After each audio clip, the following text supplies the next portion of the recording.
We're live. We're live. Good, yes. Oh, Good sorry. afternoon. Good evening. I mean, not good afternoon. Hello, world, and thank you all so much for watching another episode of Grown Ups. My name is Whitney Clark, and I am a write-in candidate for Detroit City Council District 5.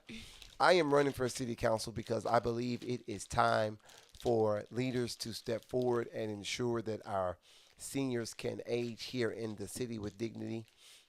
I also believe that the primary way to do that is by empowering our youth and putting them in a position to work out of high school. I also believe that it is time for us to have a serious conversation about the taxes and the quality of services that we get for the amount of taxes that we have to pay. And I also believe that we have to systematically remove and reduce the amount of corporate ownership of single family homes, which is one of the driving factors of home inaffordability when we're talking about home ownership. And so those are just a couple of the issues that we want to address. But more importantly than all of that, I'm joined with my better half, my lovely wife, Miss Tyranny Clark. How are you today? Whoop, whoop. I'm doing It's good. so great to see you again. It's so great to see you, and it's great to be seen. You're a shining light in the world. That was such a great As are message you. yesterday, talking about let your light shine. Oh yeah, yeah, yeah, yeah. Shout Church out was to nice. Pastor Barry Randolph, Church of the Messiah. Mhm. He was talking about letting your light shine and just the importance of. I mean, it was one of those simple messages, but it wasn't. It was a simple message that is so that you feel like you see where you can apply it to your life. You know what I mean? For sure. Well, first of all, I just want to shout out our co-host who's getting a little upset because we haven't acknowledged her. You forgot to introduce Riel How too. could I? Yeah, so that's why she's upset. But yes, the word was really, really good.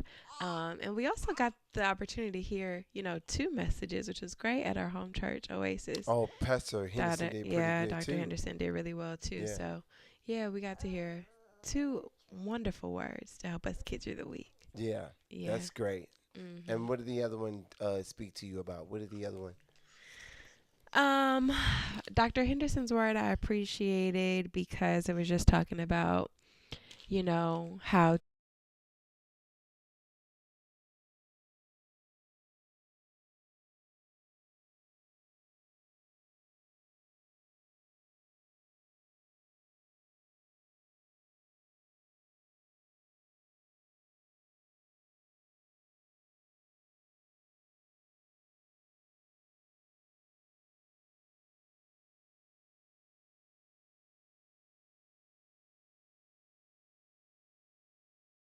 But go ahead. You want to rap? Yeah, we heard a wonderful word at Oasis. He was just talking about, I'm trying to remember his exact title. I won't be able to remember the title of the message, but I know I had to do something with referencing haters and how, the importance of staying focused and using that as motivation. Is that what you got? What- I feel like you're trying. I feel like you're trying to stop. You're on camera. We see you. You know what I mean? Like we're looking right at you actually, Okay, all right. and we love you. We love you. The Jesus in me. I love the Jesus Yeah. in you. No, I'm So playing. easy. Okay. Yeah, no, it Yes, was we had a good. great time at church. I Okay. was curious about how do you feel because I know you're. She's so bad at leading the witness, by the way. No, listen, When we start our law firm, you're not listen. doing the cross No, listen. It's examination. not what you think. It's not what you think. She's horrible. So my question was, because you're always, as a worship leader, like at our church, that's what you spend most of your time doing. You don't often ever actually get to sit on Hmm. the other side of it. Yeah. So what was it like for you to be able to go to other churches, especially as you're getting to know other congregations Hmm. for the campaign? What's that like for you? I enjoy. I enjoy. I'm a church person. You know what I mean? Like, and I'm not ashamed of that. So I get. I, I'm just the type of person that just enjoys like the art of church Yeah. because that is an ancient artistic expression of how to worship God. For sure. And I think that's just kind of fun to see the different nuances. Yeah. And as we also joke about, it gives us the opportunity to experience worship without being immersed in the politics. And so if you really want that, then you can visit. And not that the church politics at our church like consumes us or anything, because I think we're really good about that as well. Nevertheless, if you want a clean slate, then you can get that sometimes out of it. But I genuinely enjoy our church, and I don't. Politics have over time not been something that will take away from the experience. Yeah. But while you're on that pathway to that place of maturity, etc., I think that's always good to just be in a different place and just definitely not be on the platform for sure. Yeah. That's what I imagine is good for you to be able to actually like get ministered to. And I think that to your point about church being an ancient, I love the way you described it, like an ancient artistic what. You like how I did that? I That like how you did that. But ancient. See, you ain't living holy. You ain't living holy. You ain't right. An ancient artistic expression of how they worship their God. No, because when you really think about it, and like the way people do church is the way they do church. Oh, for sure. And that's really the difference in it. Like there's no other difference. Yeah. Like it's all God. It's all do better. It's all be a better person. It's supposed to be that, at least. You know what I mean? Like, and so at the root of it. What makes it fun and nuanced and interesting is just to kind of go like eating different Chinese food. It's like, man.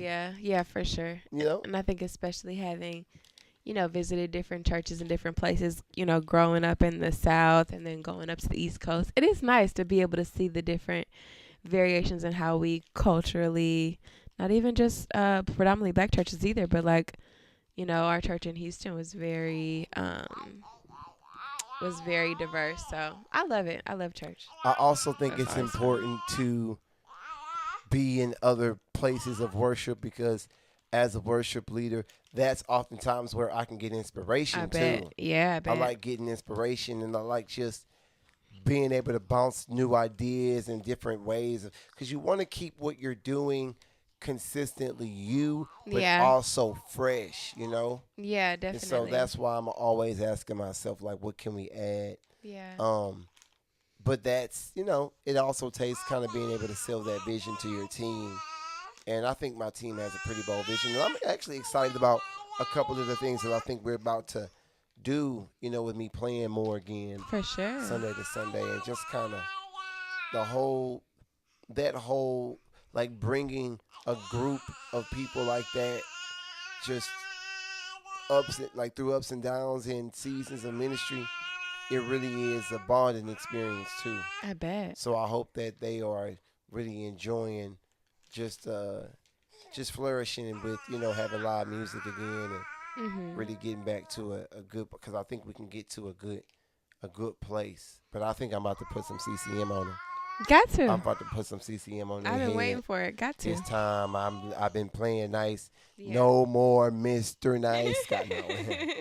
Listen, you guys, now we have an all-white event. It is Sunday. It's on the fifth Sunday. It's a fifth Sunday fellowship that we're doing. Woo-hoo. It's all white. It's going to be great. It's going to be a great brunch. It's going to be bottomless mimosas. It's going to be networking, fun, games. It's going to be for a great cause. And we want you guys to come. We want you to buy a ticket. It's a donation of $25. But again, that includes the live performances. It includes the brunch. It includes the bottomless mimosas. It includes, one of the things that I'm really, really like learning is, this is really about who you know, man. And so just a good networking opportunity with that kind of covers all the bases is really what we need more of. You know what I mean? And so I want us to be able to have a classy event, $25 donation for a good cause. Going to have lunch and drinks and networking and entertainment. It's all in one. Yeah. Great location downtown. Great host and hostess. So. Yeah, I was just about to say, and it's like summer is officially, is it summertime in Michigan? It's close. It is, yeah. So summer is on the horizon. The weather's beautiful, especially downtown. Like you said, the location, the venue is chef's kiss. God is good. The view of the Riverwalk, and especially with that being my favorite. So it'll be a good time for It's sure. going to be a great time, and we want you there. We want you hanging out with us, and we want you, just so you know what's beneath the surface here. We're discussing what the strategy is and who the movers and shakers are as it pertains to what the future of our city is going to look like. And so we intend to have a lot of decision makers, movers and shakers, and futuristic thinkers in the room, networking, having a good time, sharing ideas, and thinking strategically about how we make this place safer, how we make this city a better place for our children, how we protect our seniors, and how we encourage more of the families that we know we've lost because of the poor city services to come back to the city. And so that's what's at the root of it. That's what's underneath it. But at the surface level, to the naked eye, it's going to be a good time with some bottomless mimosas. And so, nevertheless, either way, you'll have a great time with some good music too. I think at that time the music will be done. Oh yeah. The album be done. It'll be done. Oh. And I'm gonna just hit him in the head. Oh, hit him in the head. I might Okay. just hit him. So would that be like your premiere party, maybe? Maybe, possibly so. I might. I don't know. Yeah. I Give might him a do little bit something. more insight for people who don't know. So there is a project that I have been working so tirelessly on, and it is entitled. It's a musical project with 8 tracks on it, entitled "The Underdog's Tale." It will be released on June the 14th. In just 2 weeks, in less than 2 weeks. It's a project that I've been working so tirelessly on, and it's a story of how I met a woman, made some mistakes, got her back, but I had to beg. You know what I mean? That's what Is it's. that what you would sum Oh it up yeah. at? No, I'm playing. No, it's a. Synopsis? I'm joking. No, it's a project that is my take on where we need to get back to with R&B music. That's really what it is. It's a story about love, hate, forgiveness, motivation. It really is, and I was intentional about just trying my best to make it a cohesive story, because that's what we're losing, is storytelling. We're losing our stories. We're not telling our stories. And so I wanted to create a project that was,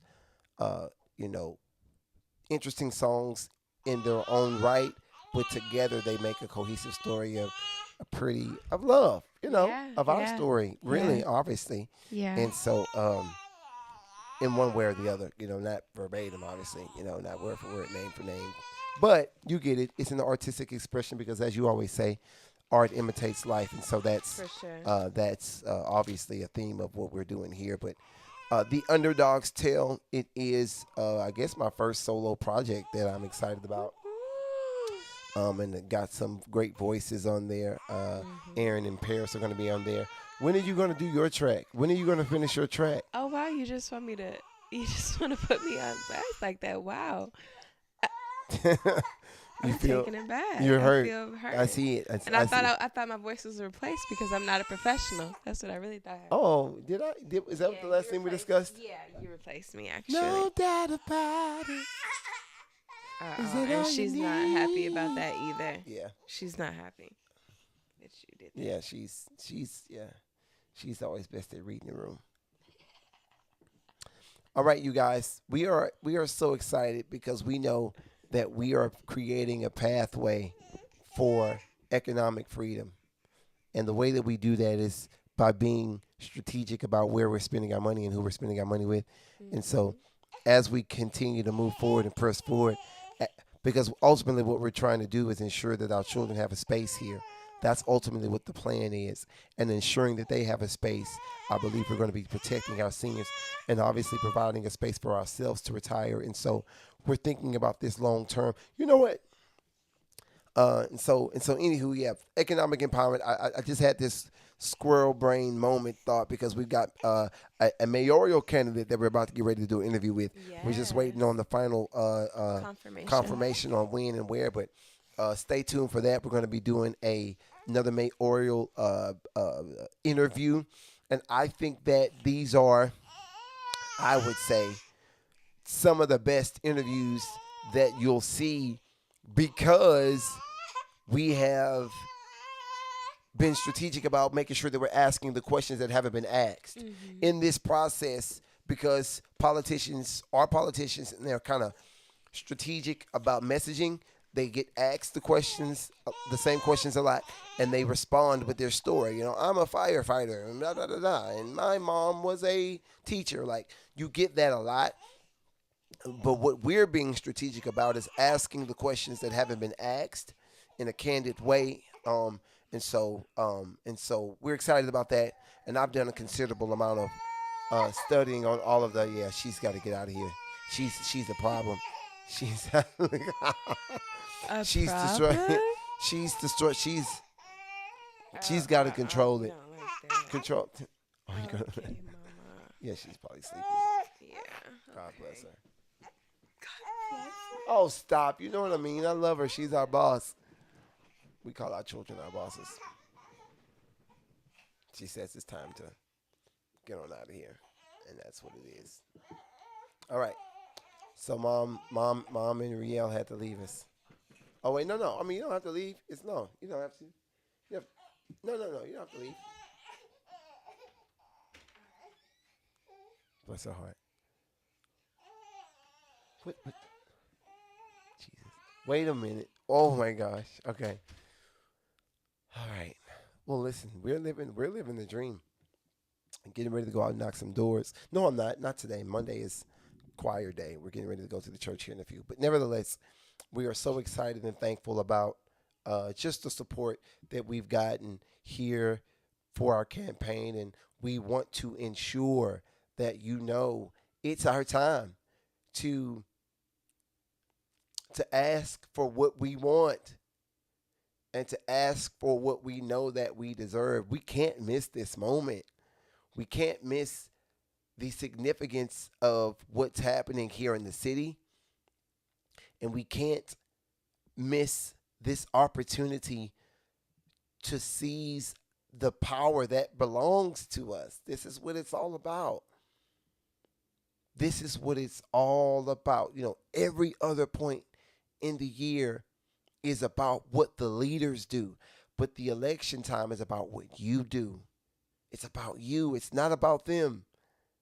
This is the moment where time freezes and they have to compel you about what they'll do in the future and justify their past and why they should continue on or why they should be promoted. Here, this is the moment.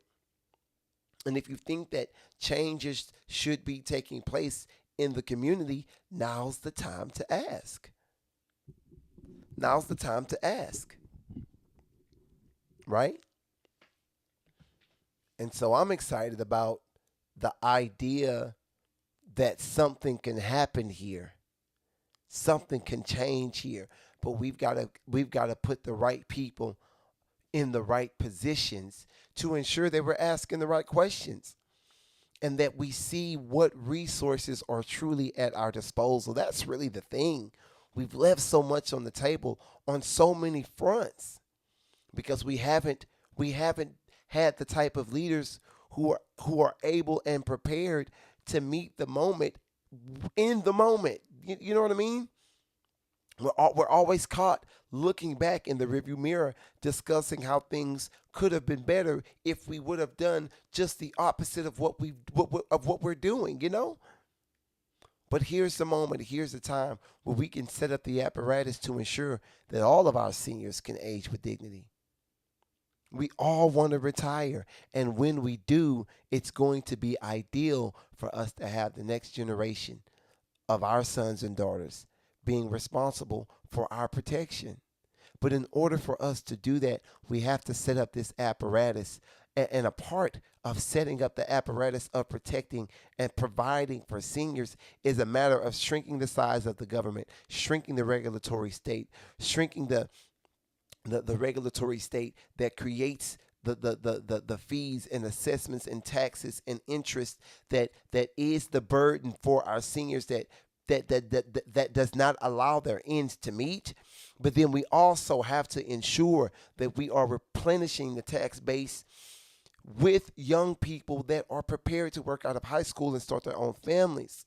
That's the part that we are missing here, is we don't have the apparatus that trains up our children in a way that puts them in the driver's seat out of high school. And we've got to do something now because we're running out of time. And so that's why we're stepping forward. And I hope you see that we're passionate about this. And this is something that means a great deal to us. And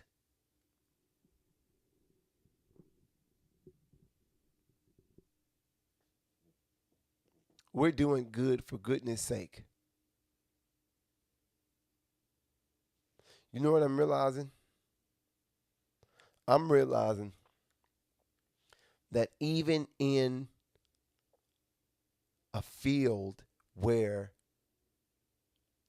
everyone is supposed to be doing good, no one's doing good for goodness sake. Does that make sense? Hear me out.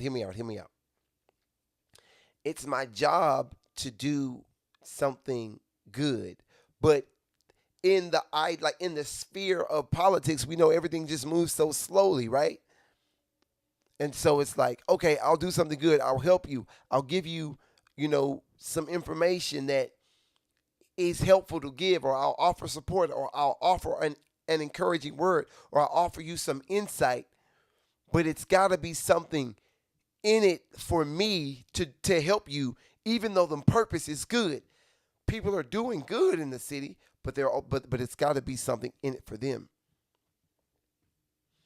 And so with that being said, the only way that you counteract that reality, which is a pernicious, pervasive reality here in the city when we talk about local politics, is this good old boy backroom, what you're going to do for me type of vibe. The only way to truly counteract that is to do good for goodness sake. And to just and so the resources that I have and that I'm accumulating and that I'm acquiring on this journey, I'll always share them with people that are serious about the work. I'll always share it. You know what I mean? I'll always be intentional about training up the next generation. See, because what we're realizing and what we're seeing here is that that our leaders, they don't have a succession plan. Even our leaders don't have a succession plan. And so not only is it imperative that we step forward as the next generation of leaders, but we also have to go the next step and ensure that the young people that are coming up behind us see that direct pathway from what they're doing to what we're doing. We've got to be the mentors that ensures that we see the next, generation of politicians come to fruition. And we don't need to be trying to charge them consultation fees. Do you hear what I'm saying? Right? Because we know on the ground level that the issue with our politics is the dirty money. It's this what you're gonna do for me, and so again, we're in this race to do good for goodness sake, as well as the job itself, right? But we also want to do good and be intentional about helping others, and be intentional about sharing resources, and being intentional about bringing people together and showing people that there is common ground, right? There's a common thread that connects us all, and that we can build on that. And so just for more information, just you see our QR code there, WhitneyClark4Detroit.com is going to be on that on that QR code there. And then we also have information about the all white party we mentioned. You can just scan that QR code. My website, my campaign website, just scan that QR code, and it's going to pop you up on a link tree, and it's going to show you all those different links, just about 3 or 4 links that can just show you and keep you up to date with what we have going on. Thank you guys so much for the love and support that you've offered throughout this time, and you know what we go through in our generation is the biggest thing that we'll ever go through in our generation. And so what I mean is, like, if our grandparents had to fight Vietnam, World War II, right? Like, those were the challenges that they faced during their time. And that was the biggest thing that they ever went through, right? We're fortunate enough to not live in a generation, God willing, fingers crossed, that we don't have to, have those type of like draft type of wars. You know what I mean? But maybe our biggest fight is education. Maybe our biggest fight is housing. Maybe our biggest fight is, voting rights. Maybe our biggest, fight, the fight of our generation, the moment of our generation, may have been George Floyd, or may have been whatever. We don't know. Like, you kind of realize that when you're looking back. But the reality is that when we look back at our lives, our children or our nieces and nephews or the young people that, we see at the grocery store, that help us at the nursing home. I'm talking about at the end of our life. At the end of our life, they're going to ask us, they're going to ask you individually, as an individual, what were you doing during those times of calamity? That's a question that we all, I asked my mom, how was it coming up in the civil rights? That's what you ask, right? Oh, my grandfather served in Vietnam. How was that, Papa? How was that?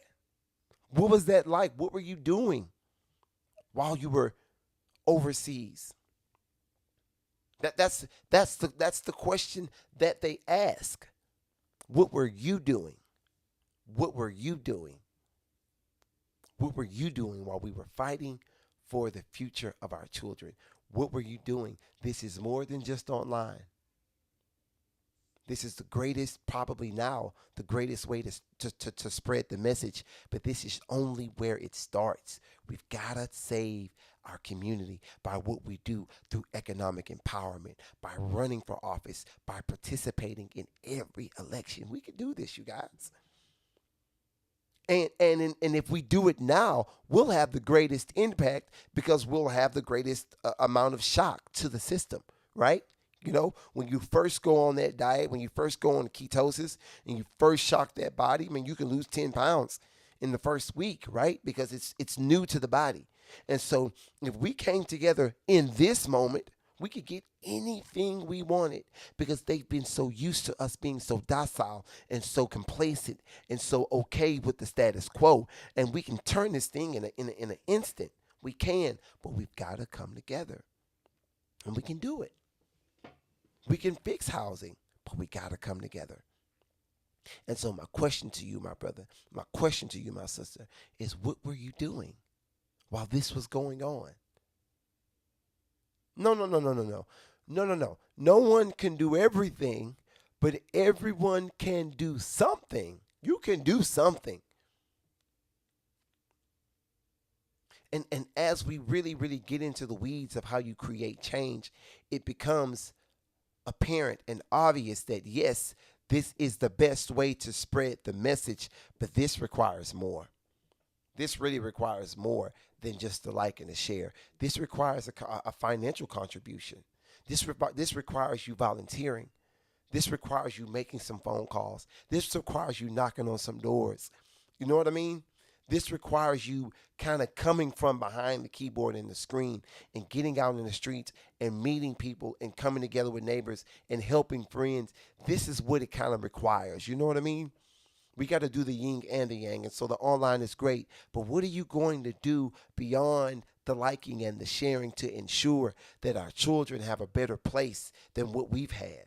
We've got to not only hold the line, but we've got to try to make progress on the issues that have been issues for far too long. We need better education. We need that right now because the education that they receive is what they'll use to provide for themselves, and they won't be able to provide for us unless they are able to provide for themselves in excess. Don't miss that. If our children don't start families, if our children don't have equity in homes, if our children don't start businesses, then they won't have the financial foundation that it requires to help your elderly people. That's us. And so it's in our best interest to ensure that every single last one of our children learn a trade out of high school, start a family, vote in every election, and realize that it is their civic duty to help their neighbor. If we can get to our children at an earlier age with that message and provide a community that fosters and that is conducive for bringing that to fruition in each of their lives, then we can bridge this gap. We can do it. And so again, what were you doing while we were trying to get this done? What were you doing? That's what they'll ask at the end of it all. What were you doing? So, Whitney Clark, write-in candidate for city council here in Detroit, and we are excited. We've got a shot. This is anybody's race, but what we need is we need an act of God, and that's just where we want to be. We want to be in a situation that needs God in it, and then we need you in it as well. We need your support. We need you to jump off the sideline, and we need you to see that our cause is just. Because when your cause is just, the odds don't matter. Another wonderful quote by Pastor Barry Randolph of the Church of Messiah. Great service on yesterday. So anyway, we're going to run now. It was great to talk to you guys. Be blessed. Be blessed. Be blessed. And there's a lot of work here to do in the city. And so let's just do it. You know what I mean? Let's just do it. And what I mean when I say that is like, let's just do it. Let's just help each other, you know? Let's just help. Whatever. Hit me up. Call me. I'll come. We'll help.